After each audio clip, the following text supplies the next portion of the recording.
Hello viewers, very good morning. This is Chennai Car Trainers. இப்போ வந்து பாத்தீங்கன்னா நம்ம Chennai Car Trainersல நாங்க எங்க வந்திருக்கோம்னா சிட்டிக்குள்ள வந்து ஒரு டிரைவ் வந்தோம். அதுல இன்னொரு பெரிய ஒரு சக்சஸ் என்னன்னா அங்க குரோம்பேட் ஆர்ட் சிப்ஸ்க்கு ஆப்போசிட்ல வந்து பாத்தீங்கன்னா ஒரு சித்தர் கோவில், சிவனோட கோவில் இருக்கிறதா வந்து நாங்க பார்த்தோம். அந்த கோவிலுக்கு வந்து பாத்தீங்கன்னா அப்படியே நம்ம டிராவல் பண்ணலாம். ஏன்னா இந்த கோவிலே வந்து பாத்தீங்கன்னா ரொம்ப விசேஷமான ஒரு கோவில். அந்த கோவிலுக்கு போகும்போது வந்து பாத்தீங்கன்னா இங்க வந்து ஒரு ஸ்லோப் இருக்கு. ஸ்லோப் ஹில் ஸ்டேஷன் மாதிரி உங்களுக்கு ஒரு ஃபீல் கிடைக்கும். ரியல் ஃபீல் கிடைக்கும்.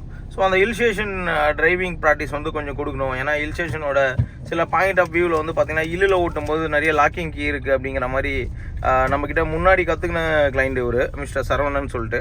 அவர் வந்து பார்த்திங்கன்னா இன்றைக்கி வந்து ஜஸ்ட் எனக்கு இந்த ஹில்லில் மட்டும் கொஞ்சம் லைட் ப்ராக்டிஸ் கொடுங்க, அதுக்கப்புறம் நான் வந்து ஃபர்தராக உங்ககிட்ட அந்த ஹில் ஸ்டேஷன் பேக்கேஜ் எடுத்துக்கிறேன்னாரு. பரவாயில்ல வாங்க சார் அப்படின்னு சொல்லிட்டு இன்றைக்கி கூப்பிட்டு வந்துருக்கிறோம். Hello sir. Hi. Yes, long time. என்னன்னா சார் கிட்ட நான் வந்து கற்றுக்கிட்டேன், ஒரு 2 இயர்ஸ் முன்னாடி கற்றுக்கிட்டேன். அப்புறம் எனக்கு வந்து பார்த்தீங்கன்னா இந்த ஹில் ஸ்டேஷன் ஓட்டுறதுலாம் கொஞ்சம் கஷ்டமாக இருக்குது அப்படிங்கிறதுனால அதான் இப்போ பார்த்தீங்கன்னா வண்டி வந்து சில நேரம் ஹெவி லோடில் இருக்கும், பெரிய ஸ்லோப் இருக்கும். அந்த மாதிரி ஸ்லோப்லேருந்து எடுக்கும்போது எப்படி வந்து கொஞ்சம் ஈஸியாக எடுக்கிறது, அது வந்து எப்படி ஸ்மூத்தாக ஓட்டுறது, கிளச் பிளேட் வந்து ரொம்ப அடி வாங்காமல் நல்லா லைஃப் வர வச்சு எப்படி ஓட்டுறது, அந்த மாதிரி டெக்னிக்ஸ்லாம் சொல்லி கொடுக்க சொல்லி கேட்டிருந்தேன் சார்கிட்ட. சார் அதனால வந்து சரி நீங்கள் வாங்க, நம்ம ஃபஸ்ட்டு வந்து இங்கே குரோம்பேட் கிட்ட ஒரு ஹில் இருக்குது, அப்புறம் வந்து சென்ட் தாமஸ் மவுண்ட்டும் கவர் பண்ணலாம் ஃபஸ்ட்டு. அங்கே இருக்க ஸ்லோப்பு ஃபஸ்ட்டு உங்களுக்கு சின்ன சின்ன டெக்னிக்ஸ் சொல்லி கொடுக்குறேன் அப்படின்னு சொல்லியிருக்காரு. அதுக்கப்புறம் நான் வந்து ஒரு ஹில் ஸ்டேஷன் பேக்கேஜ் எடுத்துக்கலான்னு இருக்கேன். அந்த ஹில் ஸ்டேஷன் பேக்கேஜ் எடுக்கிறது வந்து கண்டிப்பாக ஒருத்தர் இருக்கும். ஏன்னா நான் ஆல்ரெடி அவரோட வீடியோஸ் நிறைய பார்த்தீங்கன்னா வந்து கொடைக்கானல், பழனி இந்த மாதிரி ஏரியாக்கெலாம் 1 டே ஸ்டே மாதிரி கூப்பிட்டு போயிட்டு ஃபுல்லாக சொல்லி கொடுக்குறாரு. அதுக்கு தனி பேக்கேஜ் இருக்குதுன்னு சொன்னார். சரி நம்ம அது மாதிரி கற்றுக்கிட்டோம்னா நம்ம ஃபேமிலியோட ஹில் ஸ்டேஷன்லாம் கண்டிப்பாக கான்ஃபிடென்ட்டாக ஓட்டுற இது வரும் அப்படின்றதுனால தான் நான் இப்போ இது எடுத்திருக்கேன். நீங்களும் வந்து கண்டிப்பாக சென்னை கார் ட்ரைனர்ஸ் கிட்ட காரை ஓட்ட கற்றுக்குங்க. அதே மாதிரி ஒவ்வொரு டெக்னிக்ஸ்க்கும் தனித்தனி பேக்கேஜ் இருக்குது. அதை நீங்கள் யூஸ் பண்ணி கற்றுக்கிட்டீங்கன்னா உங்களுக்கு வந்து ரொம்ப கான்ஃபிடென்ட்டாக வண்டி ஓட்ட முடியும், மிஸ்டேக்ஸ் இல்லாமல் வண்டி ஓட்டுறதுக்கு சொல்லிக் கொடுப்பாரு. எஸ், இப்போ ஜென்ரலாக வந்து இந்த ஹில்லுலலாம் ஓட்டும்போது வந்து பார்த்தீங்கன்னா first gear and second gear போட்டு ஓட்டணும். ஏன் வந்து ஃபஸ்ட்டு கியர் போட்டு ஓட்டணும் அப்படின்னு சொல்கிறேன்னா, ரெண்டாவது ஸ்லோ மூவ்மெண்ட்டாக இருக்கிற இடம் உங்களுக்கு அந்த மாதிரி டைம்லலாம் வந்து பார்த்தீங்கன்னா உங்களுக்கு ஸ்பீடு இருக்காது. வண்டியில் ஸ்பீட் லிமிட்டு வந்து உங்களுக்கு கம்மியாக இருக்கும்போது என்ன ஆகும்னா இன்ஜினோட அந்த இது வந்து உங்களுக்கு லாக் ஆகும். அதனால தான் வந்து பார்த்திங்கன்னா ரொம்ப ஸ்லோவாக நம்ம வந்து ட்ரைவ் பண்ண வேண்டியிருக்கும். இதுவே வந்து பார்த்திங்கன்னா இப்போ ஸ்ட்ரெயிட்டாக பாருங்கள், கொஞ்சம் ஹைட்டாக இருக்குது. இப்போ இந்த இடத்துல கொஞ்சம் ஆக்சிலேட்டர் கொடுத்துட்டு செகண்ட் கியர் போட்டு நம்ம ஏற்றணும். ஏன்னா செகண்ட் கியர் போட்டு ஏற்றும் போது இன்னும் கொஞ்சம் ஃப்ளோ வந்து நல்லாவே கிடச்சிரும். இப்போ பார்த்தீங்கன்னா தெரியும், செகண்ட் கியர் போட்டதுக்கப்புறம் வந்து பார்த்தீங்கன்னா நல்ல ஒரு ஃப்ளோ கிடைக்குது உங்களுக்கு. இந்த செகண்ட் கியர்லேயே கொஞ்சம் ஆக்சிலேட்டர் நல்லா வந்து உங்களுக்கு பம்ப் பண்ணுற மாதிரி லைட்டாக கொடுத்துட்டே இருக்கும்போது ஈஸியாக வந்து உங்களுக்கு இந்த ஹில்லில் ஏறிடும். இப்போ அப்படியே இங்கே நிறுத்த வேண்டியிருக்கு அப்படின்னாலும் நம்ம நிறுத்தலாம். இப்போ நிறுத்திட்டோம், நியூட்ரல் பண்ணிக்கோங்க. நிறுத்திட்டோன்னா பிரேக்கில் கால் வச்சுக்கணும், கிளச்சை ஏற்றி நியூட்ரல் பண்ணிக்கணும். இப்போ வந்து பார்த்தீங்கன்னா ஃபஸ்ட்டு கியரை போட்டுக்கணும். போட்டு கிளச்சோட அந்த பைட்டிங் பாயிண்ட் அவருக்கு சொல்லி கொடுத்துருந்தேன். அந்த பைட்டிங் பாயிண்ட் வரும்போது ஆக்சிலேட்டர் நல்லாவே அழுத்தணும். ஏன்னா அப்போ தான் வந்து பார்த்திங்கன்னா உங்களுக்கு வண்டி வந்து மேலே வந்து ஈஸியாக வந்து ஏற ஆரம்பிக்கும். சம்டைம்ஸில் வந்து பார்த்திங்கன்னா இந்த இடம் வந்து நிறைய பேர் என்ன பண்ணுவாங்கன்னா ஏற்றும் போது வந்து அந்த பைட்டிங் பாயிண்டில் ஏற்றினோன்னு நினைப்பாங்க. அப்படி பைட்டிங் பாயிண்டில் ஏற்றணும்னு நினைக்கும் போது உங்களுக்கு பார்த்திங்கன்னா லாக் ஆகும். ஏன்னா அதுதான் வந்து பெரிய ஒரு மைனஸாகவே இருக்கும் உங்களுக்கு. ஆக்சிலேட்டர் நீங்கள் ப்ராப்பராக கொடுக்கலன்னா வண்டி கண்டிப்பாக ஆஃப் ஆகிடும். ஆஃப் ஆனவுன்னு என்ன ஆகும் அப்படின்னா உங்களுக்கு பின்னாடி சரணு பின்னாடி ஓடி போயிடும். அப்போ அந்த டென்ஷனில் வந்து பார்த்திங்கன்னா நமக்கு ஒரு பயம் வந்துடும். அந்த பயம் தான் வந்து பார்த்திங்கன்னா வரக்கூடாது அப்படிங்கிற விஷயத்த நம்ம சொல்லிக் கொடுக்குறோம்.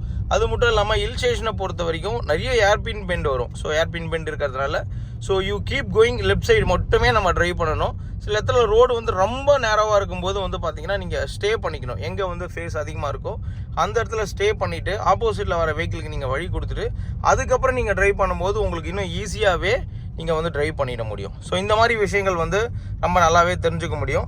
அதே மாதிரி வந்து பார்த்திங்கன்னா இப்போ அவருக்கு ஒரு நல்ல ஒரு ஐடியா கிடச்சிருக்குது. எப்படி வந்து நம்ம இந்த மாதிரி ஒரு சின்ன சின்ன ஹில் ஸ்டேஷனில் ஓட்டும்போது எப்படி நம்ம ப்ராப்பராக ட்ரைவ் பண்ணணும் அப்படிங்கிறது வந்து நல்லாவே தெரிஞ்சிருக்கு. ரெண்டாவது இப்போ நம்ம காரில் வந்து இப்போ நாங்கள் 2 பேர் இருக்கோம். வெயிட் கம்மி. இதுவே காரில் வந்து பார்த்திங்கன்னா 5 பேர் 6 பேர் உட்காந்துட்டாங்க அப்படின்னா கண்டிப்பாக வந்து ஹெவி லோட் ஆகிடும்.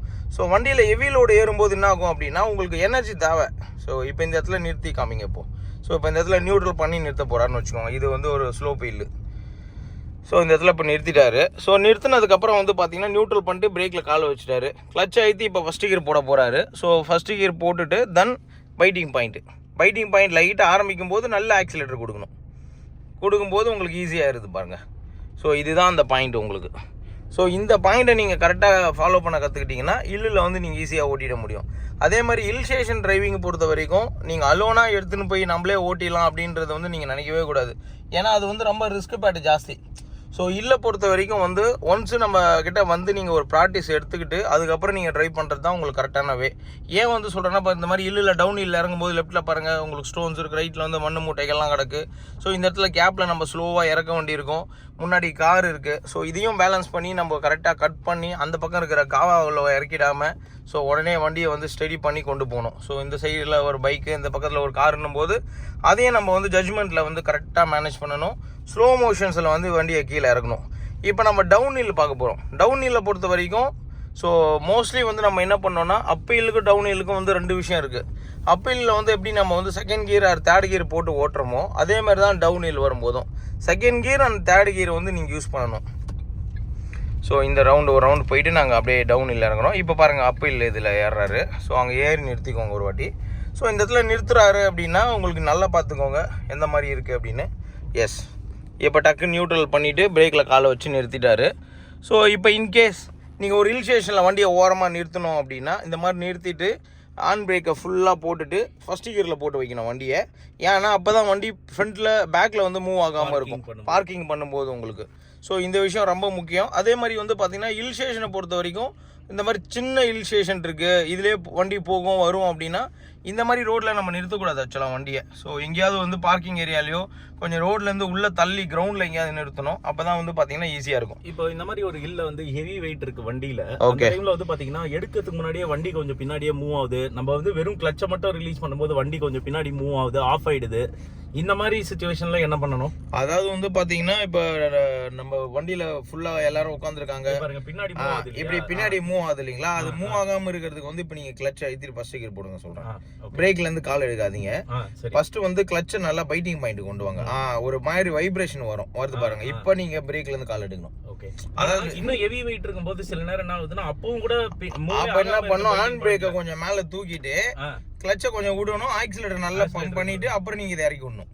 ஓகே. ஸோ அப்போ என்ன ஆகும் அப்படின்னா உங்களுக்கு பேக் சைடு இருக்கிற பிரேக்கை வந்து அக்சஸ் பண்ணும் இந்த ஹேண்ட் பிரேக். ஹேண்ட் பிரேக்கோட பவரே வந்து பாத்தீங்கன்னா இத லைட்டா இப்போ வந்து ஹெவி ஸ்லோப்ல இருக்கும், வண்டி பின்னாடி மூவ் ஆகுது. ஓகே, என்ன சொல்றீங்கன்னா ஹேண்ட் பிரேக்கை லைட்டா தூக்கி விட்டுட்டு ஃபர்ஸ்ட் கியர்ல இருக்க வண்டி ஆமா அப்பவும் பைட்டிங் பாயிண்ட்ல வந்துட்டு இதை இறக்கி விட்டுட்டு அப்படியே கரெக்ட். Okay okay. ஸோ இப்படி பண்ணணும். இப்படி பண்ணீங்கன்னா உங்களுக்கு கரெக்டா வந்துடும். ஓகே. ஸோ அப்போ வந்து நீங்க சொன்ன மாதிரி அது வண்டி கீழே போறதோ இந்த மாதிரி ஒரு டிராபேக் உங்களுக்கு இருக்காது. ஸோ அப்போ ஈஸியாக வந்து உங்களால் அந்த ட்ராவலை வந்து ஈஸியாக சக்ஸஸ்ஃபுல்லாக பண்ணிட முடியும். Okay sir. ஸோ ஹில் ஸ்டேஷனை பொறுத்த வரைக்கும் இந்த மாதிரி பாயிண்ட் லெஃப்ட் சைடில் பள்ளம் இருக்குது பாருங்கள். ஏன்னா இப்போ ஜென்ரலாக ஹில் ஸ்டேஷனில் வந்து பார்த்தீங்கன்னா ஃபுல்லாக கார்டனாக இருக்கும், செடி கொடிலாம் வந்து சைடு ஃபுல்லாக முளைச்சி போய் கிடக்கும். ஸோ அப்போ வந்து எந்த இடத்துல உங்களுக்கு பள்ளம் இருக்குது, எந்த இடத்துல வந்து உங்களுக்கு மேடான பகுதி இருக்குன்னே உங்களுக்கு தெரியாது.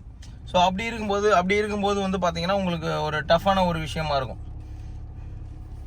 அப்போ நம்ம இந்த மாதிரி ப்ராக்டிஸ் பண்ணதான் நிறைய விஷயங்கள் வருங்கிறீங்க. ஆமாம், இந்த மாதிரி நீங்கள் நிறைய ப்ராக்டிஸ் பண்ணாதான் நீங்கள் நிறைய விஷயங்கள் கற்றுக்க முடியும். அப்போ தான் வந்து உங்களால் ஈஸியாக வந்து பண்ணிட முடியும். அது மட்டும் இல்லாமல் என்னென்னா இப்போ இதெல்லாம் வந்து ஒரு இல்லே கிடையாது உங்களுக்கு. ஸோ ரியலான ஹில் வந்து கொல்லிமலை, ஏலகிரி, ஸோ இந்த மாதிரி ஊட்டி, கொடைக்கானல், இந்த மாதிரி ப்ராப்பர் ஹில் ஸ்டேஷனில் வந்து பார்த்தீங்கன்னா உங்களுக்கு இந்த மாதிரி ஈஸியாக இருக்காது, இன்னும் ரொம்ப டஃப்பாக இருக்கும். ஸோ ரொம்ப ஹைட்டாக இருக்கும் உங்களுக்கு பார்க்கறதுக்கு, அதாவது வியூவே தெரியாது. இப்போ உங்களுக்குலாம் வியூ தெரியுது இல்லைங்களா? ஸோ அந்த ஹில்லில் நீங்கள் ட்ரைவ் பண்ணிங்கன்னா உங்களுக்கு வியூவே தெரியாது. ஸோ அந்த வியூ தெரியாத இடத்துல நீங்கள் ட்ரைவ் பண்ணுறதுக்கு வந்து பார்த்தீங்கன்னா நல்லா ப்ராக்டிஸ் பண்ண வேண்டியிருக்கும். ஸோ அது ஒரு வாட்டி இந்த ஹில் ஸ்டேஷன் ப்ராக்டிஸ் நீங்கள் எடுத்துக்கிட்டிங்கன்னா தான் உங்களால் வந்து அந்த ப்ராப்பரான டிரைவிங்கை வந்து கற்றுக்க முடியும். ஸோ இப்போ அதே மாதிரி பாருங்கள், இப்போ லெஃப்ட் எடுக்கிறீங்க. லெஃப்ட் எடுக்கும்போது வந்து பார்த்தீங்கன்னா நம்ம இவ்வளோ தூரம் வந்துலாம் கட் பண்ணக்கூடாது, இன்னும் முன்னாடியே கட் பண்ணணும். ஏன்னா இந்த சைட்லேருந்து இப்போ வண்டி வரல, இப்போ ஹில்லுலாம் வண்டி வரும். அப்போ நீங்கள் தான் நின்று பார்த்துட்டு ஸ்லோப்பாகவும் இருக்கும், ஷார்ட்டாகவும் டர்ன் அடிக்க வேண்டியது. கரெக்ட். ஸோ ஷார்ட்டாக நீங்கள் டர்ன் பண்ண வேண்டியிருக்கும். அந்த மாதிரி டர்னிங்கில் வந்து நீங்கள் ஸ்லோவாக ஸ்டே பண்ணி பார்த்துட்டுலாம் எடுக்க வேண்டியிருக்கும். இந்த மாதிரி நீங்கள் டக்குன்னு திருப்பிட முடியாது. திருப்பினீங்க அப்படின்னா உங்களுக்கு ஆப்போசிட்லேருந்து வர வண்டி உங்களுக்கு இடிச்சிருவாங்க. இந்த ஷார்ட் லெஃப்ட் இருக்குன்னா ஷார்ட் லெஃப்ட் அடிக்கணும், பள்ளமும் இருக்கும், பார்த்துக்கணும், எல்லாத்தையும் கவனிக்கணும், பள்ளத்தையும் கவனிக்கணும், எல்லா விஷயமும் நீங்கள் வாட்ச் பண்ணணும். ஸோ அதே சேம் டைமில் ஷேப்பாகவும் வந்து நீங்கள் ட்ரைவ் பண்ண வேண்டியிருக்கும். ஸோ இந்த மாதிரி விஷயங்கள் வந்து ரொம்ப முக்கியம் உங்களுக்கு. வந்து பீக் ஸ்லோப்ல இருக்கும், இந்த இடத்துல நிறுத்திட்டா ஆமா அப்ப ட்ரை பண்ணுங்க. ஃபர்ஸ்ட் கியர் போட்டுட்டு பைட்டிங் பாயிண்ட், வைப்ரேஷன் பாயிண்ட் வந்த உடனே அப்படியே ஸ்லோவா விட்டுட்டு ஆக்சிலேட்டரும் லைட்டா பம்ப் பண்ணி கொடுத்தோம்னா ஏற ஆரம்பிச்சிடும். கரெக்ட். Okay, super. ஸோ இதுதான் வந்து முக்கியம் உங்களுக்கு. ஸோ டிரைவிங்கை பொறுத்த வரைக்கும் ரொம்ப முக்கியம். அதேமாதிரி ஹில் ஸ்டேஷனை பொறுத்த வரைக்கும் என்னென்னா மோஸ்ட்லி வந்து டே டைமில் ட்ரைவ் பண்ணுறதை வச்சுக்கணும். நைட்டில் வந்து இல்லைல்ல நீங்கள் ஓட்டவே கூடாது, ஏன்னா உங்களுக்கு அனுபவமே இருக்காது. நைட் டைமில் இப்போ பகலில் ஓட்டும் போதே உங்களுக்கு வந்து எங்கே வந்து உங்களுக்கு பள்ளம் இருக்குது, எங்கே மேடு இருக்குன்னே தெரியாது. ஸோ நைட்டில் நீங்கள் ஓட்டும்போது இன்னும் உங்களுக்கு டஃப்பு. ஸோ சுத்தமாக உங்களுக்கு ஐடியாவே இருக்காது. ஸோ டே டைமில் இந்த மாதிரி ஹில் ஸ்டேஷனில் நீங்கள் நல்லா ஓட்டி பழகிட்டு, அதே மாதிரி டே டைமில் ஹில் ஸ்டேஷனில் நீங்கள் ட்ராவல் பண்ண ரூட்டில் தான் நீங்கள் நைட்லேயும் ட்ராவல் பண்ணணும். அப்போ தான் வந்து டே டைமில் நீங்கள் எங்கெங்கெல்லாம் அட்ஜஸ்ட் பண்ணி கட் பண்ணி வந்தீங்கன்னு உங்களுக்கு ஒரு ஐடியா இருக்கும். ஸோ எங்கெல்லாம் பள்ளம் இருந்தது, எங்கெல்லாம் வந்து பார்த்தீங்கன்னா நம்ம அட்ஜஸ்ட் பண்ணி போகணும், ஸ்லோ பண்ணி போகணுன்ற ஐடியாலாம் உங்களுக்கு இருக்கும். இந்த மாதிரி நிறைய விஷயங்கள் வந்து நம்ம டே டு டே லைஃப்பில் வந்து கற்றுக்க வேண்டியிருக்கு. ஸோ அதே மாதிரி நம்ம ஃபேமிலி மெம்பர்ஸ் வந்து வண்டியில் வந்து பின்னாடி 4 பேர் உட்காந்துருக்காங்க. ஸோ டோட்டல் வண்டி வந்து வெயிட்டாக இருக்குது. ஸோ அப்போ வந்து பார்த்தீங்கன்னா வண்டியில் ஏர் லெவல் நீங்கள் கரெக்டாக செக் பண்ணிக்கணும். ஸோ ஏர் லெவல் வந்து உங்களுக்கு கம்மியாக இருந்ததுன்னா வண்டியில் ஃபுல் லோடு இருக்கும்போது வண்டியை ஏற்ற முடியாது மேலே. ஏன்னா ஏர் லெவல் கம்மியாக இருக்கும்போது என்ன ஆகும்னா வண்டி ரொம்ப ஸ்ட்ரகிள் பண்ணும் மேலே ஏறுறதுக்கு.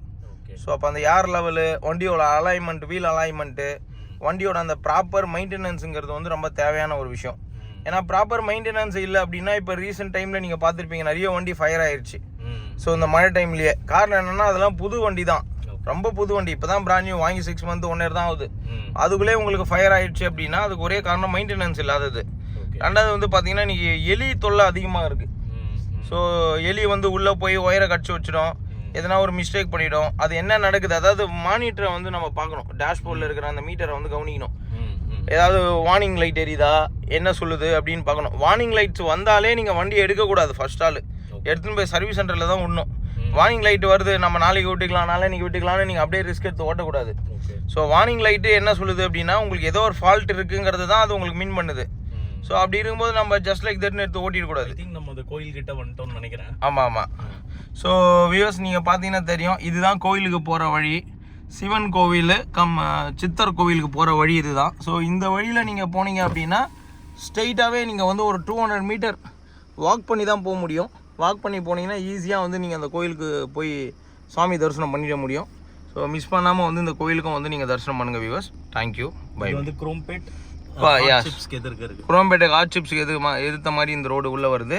ஸோ இங்கே வந்து நீங்கள் தரிசனம் பண்ணிக்கோங்க. நல்லா விசேஷமான கோவில் இது. Thank you viewers.